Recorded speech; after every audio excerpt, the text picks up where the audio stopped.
완덕의 길 10장. 나 자신을 떠남이 없이 나 아닌 것을 떠남은 미치지 못하는 행위고, 이 차례 덕과 겸손은 늘 함께 있다. 세속을 떠나고 친척을 떠나서 이곳에 깊숙이 갇혀 살고 있으니 여러분은 이제는 할 일을 다 했고 무엇과 싸울 필요도 없다고 생각하는지 모르겠습니다.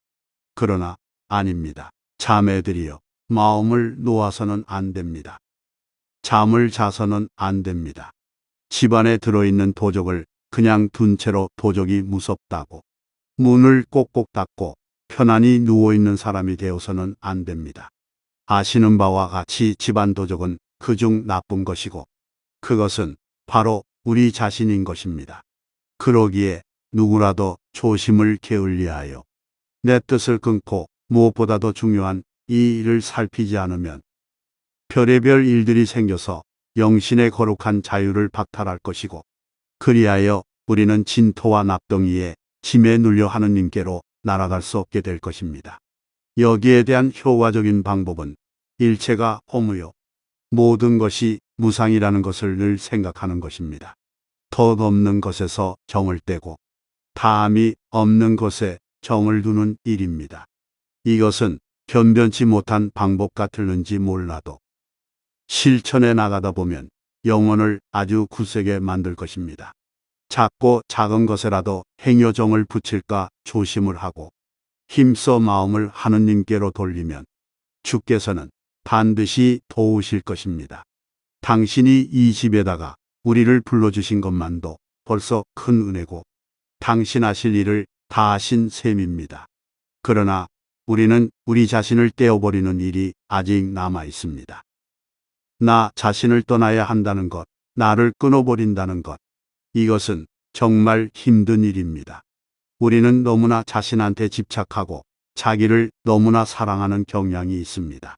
여기에 필요한 것이 참다운 겸손입니다. 겸손과 자아 이탈은 언제나 같이 다니는 자매 같아서 따로 떨어지지 않습니다. 그것은 내가 떠나라고 일러준 그런 친척과는 다르니 여러분은 그것을 끌어안아서 사랑하고 그 곁을 떠나지 마십시오. 높고 높은 이 두 가지 덕, 창조된 모든 것의 두 여왕, 전 세계의 두 황후, 호우 많은 악마의 올무와 함정에서 우리를 구하고 우리 스승 그리스도님이 그토록 아끼시던 그들, 주님은 한 번도 그들 없이는 납신 적이 없으셨습니다. 두 가지 덕만 가지고 있으면 누구든지 훌륭히 성공할 수 있고 온통 지옥을 상대로 하든 전 세계와 그 모든 유혹을 상대로 하든 넉넉히 싸워서 이길 수 있을 것입니다. 천국이 그의 것이니 누구를 무서워할 것이 없고 무서워할 누구도 없는 까닭은 모든 것을 잃는데도 그것은 아무것도 아닌 것이며 이름을 이름으로 알지 않기 때문입니다. 오직 하나 무서운 것은 하느님을 촉범할까 함이니 이 두 가지 덕을 제 탓으로 이름이 없이 고스란히 지켜지기를 빌 따름인 것입니다. 이 두 가지 덕의 특색이 하나 있는데 그것은 덕을 지닌 사람의 눈에는 띄지 않아서 남들이 그에게 덕이 있다고 말하더라도 본인은 전혀 알지 못하고 무슨 덕이 있는가 하고 여기는 사실입니다. 그는 오직 두 가지 덕을 소중히 여김으로 이를 연마하기에 온 힘을 다하고 자기를 한껏 완성해 나갑니다.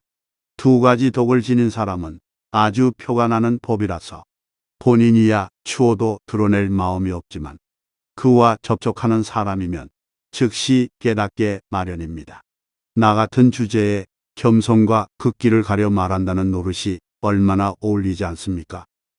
영광의 임금님께서 벌써 그것을 취하하셨고 무수한 고통을 치르시면서 증명하시지 않았습니까?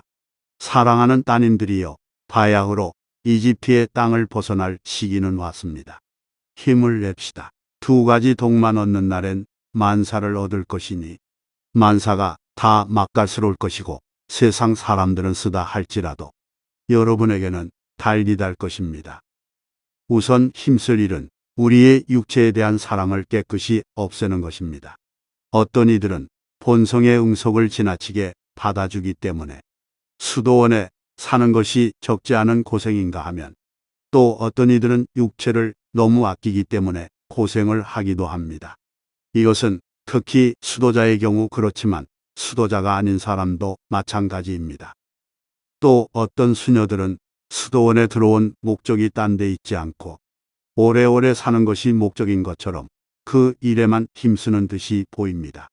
그러나 수도원에서는 그런 짓을 해보았자 별 수도 없지만 그런 생각을 가지는 것조차 옳지 않다고 나는 봅니다. 자매들은 단단한 결심이 있어야 합니다. 즉, 여기에 온 것은 그리스도를 위하여 편하려는 것이 아니라 그리스도를 위하여 죽으러 왔습니다. 몸이 편해야 회칙도 잘 지킬 수 있다고 생각하는 것은 악마가 집어넣는 유혹인 것입니다.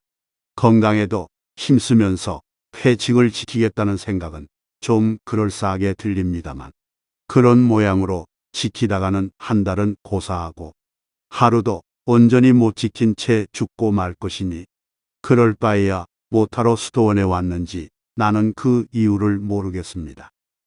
이 문제에 대하여 몸조심하는 분별이 없을까 염려할 것은 조금도 없습니다.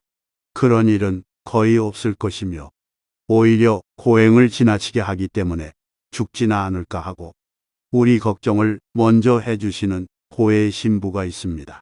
그뿐 아니라 몸 아끼지 않는 것처럼 우리 자신이 꺼려하는 것이 또 어디 있겠습니까? 매사에 그만한 조심만 있으면 못할 일이 없을 정도입니다. 그렇지 않은 이들은 내 말이 이상하지도 않을 것이고 그들 역시 나더러 남을 자기 식대로 판단한다고 말한다 해도 이상하게 생각할 나도 아닙니다. 그들 말이 옳으니 말입니다. 내 생각에는 몸을 아낄수록 주께서는 병을 주시는 것 같습니다. 적어도 내게 한해서는 그러하였습니다. 그것은 주님의 크신 자비로서 내가 이렇게 저렇게 편히 지내려고 하면 꼭 무슨 병통이 생겼습니다. 또 어떤 수녀들은 제 몸을 제가 괴롭히고 있는데 이것은 보기에도 우스꽝스러운 일입니다. 그들은 흔히 하는 말투로 단 하루도 가지 못할 고행을 무턱대고 하고 싶어 합니다. 그러다가는 악마가 넌지시 그런 것은 몸에 해롭느니 하고 씌우는 바람에 그만 무서워서 달아나 버립니다. 그뿐 아니라 그들은 회칙이 명하는 고행마저 할 용기를 잃어버립니다. 사실 그들은 몸에 해로울 것이 조금도 없는 회칙의 사소한 것도 지키지 않는 것입니다. 머리가 조금 띵하다고 해서 죽을 병도 아닌데 공동으로 드리는 성무일도 기도에 나가지도 않는가 하면 제멋대로 고행을 한답시고 덤비다가는 필경은 이것도 저것도 안 하기 일수인 것입니다. 어떤 때는 조금만 아픈 기만 있어도 무엇이든 할 의무가 없다고 생각하고 허가만 맡으면 다 되는 줄로 알고 있습니다. 그럼 원장은 왜 허가를 주느냐고 말하는지 모르겠습니다만 마음속을 들여다본다면 물론 주지 않을 것입니다. 그러나 당사자가 원장에게 꼭 필요하다고 아뢰고 여기에 덧붙여서 의사는 그의 편을 들고 한편 또 옆에서는 그의 벗이나 친척이 울고 있으니 원장인들 달리 어찌할 도리가 있겠습니까? 혹시나 애덕을 범하지는 않을까 망설이게 되고 드디어는 애덕이 모자라는 사람이 되기보다는 남의 잘못을 막지 못하고 마는 것입니다. 이런 일은 털어있기 쉬운 일들이므로 여러분이 삼가라고 여기에 적어둡니다. 악마가 을로되는 바람에 혹시 건강이 나빠지지는 않을까 하고 걱정을 하기 시작하면 우리는 아무것도 하지 못할 것입니다. 주께서 우리에게 빛을 주시어 매사에 그르침이 없게 하소서. 아멘.